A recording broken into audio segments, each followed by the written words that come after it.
வணக்கம் மக்களே, welcome back to சூடா சமையல். இப்போ அடுப்பத்தை வச்சு அதில் ஒரு குண்டாவில் தண்ணி ஊற்றி அதில் 2 முட்டையை வச்சுக்கணும். ஒரு 5 உப்பு கொஞ்சம் போட்டுக்கணுங்க.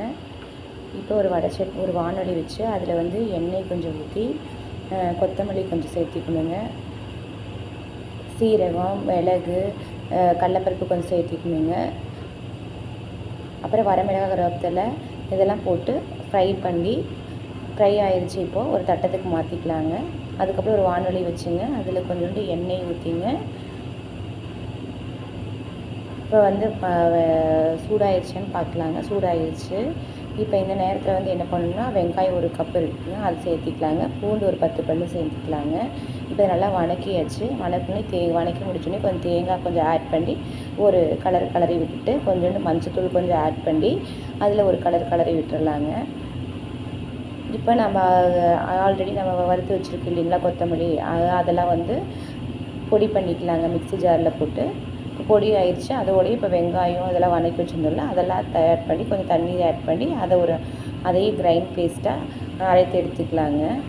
இப்போ ஒரு வானொலி வச்சு அதில் எண்ணெய் ஊற்றி வெங்காயம், கடுகு, கடலப்பருப்பு போட்டு வெங்காயம், கருவேப்பிலை, மிளகா அதெல்லாம் போட்டு ஒரு வணக்கி விட்டுட்டு, அதுக்கப்புறம் 2 தக்காளி அரிஞ்சு வச்சுருக்கேங்க, அதை ஆட் பண்ணி நல்லா வணக்கி விட்டு, தக்காளி வணங்குறதுக்கு 2 தூள் உப்பு சேர்த்திக்கலாங்க. உப்பு சேர்த்து நல்லா ஃப்ரை பண்ணி விட்டுட்டு, இப்போ நம்ம மிளகா அரைச்சி வச்சுருக்கோம் இல்லைங்களா, அந்த மிளகா அதில் ஆட் பண்ணிக்கலாங்க. இப்போ ஆட் பண்ணி வச்சுங்க. இப்போ அந்த கொதி வந்ததுக்கப்புறம் கொதி வந்துருச்சு, மசாலா கொதி வந்துருச்சு. இப்போ எக்கை அதில் ஆட் பண்ணிக்கலாங்க. கொஞ்சோண்டு கொத்தமல்லி தழை தூவி விட்டுக்கலாங்க. இப்போ ஒரு கலரி விட்டுட்டு கலரி விட்டாச்சுங்க. இப்போ நல்லா கொதி வருது பார்த்தீங்களா. சைட்லேயே என்ன பண்ணிக்கலாம்னா, கொஞ்சம் இட்லி ஊற்றி வச்சுக்கலாங்க, மாவு ஊற்றி வச்சுக்கலாங்க இட்லிக்கு. இப்போ இட்லிக்கு ஊற்றி வச்சாச்சு. இப்போ இட்லி ஒரு சைடு பார்த்திங்கன்னா ஆவியில் வெந்துட்டுருக்கு. இப்போ குழம்பு ஒரு பாத்திரத்துக்கு மாற்றியாச்சுங்க. இப்போ தோசை, இட்லி வச்சு இந்த முட்டை குழம்பு எப்படி இருக்குதுன்னு டேஸ்ட் பார்க்கலாங்க. இது பாருங்கள், சூப்பராக வந்திருக்கு பாருங்கள். குழம்பு நல்லா கிரேவியாக. என்ன டேஸ்ட்டாக இருக்குது தெரியுங்களா. இந்த குழம்பு அவ்வளோ டேஸ்ட்டாக இருக்கும். சூப்பராக இருக்குது. நீங்களும் உங்கள் வீட்டில் செஞ்சு பாருங்கள்.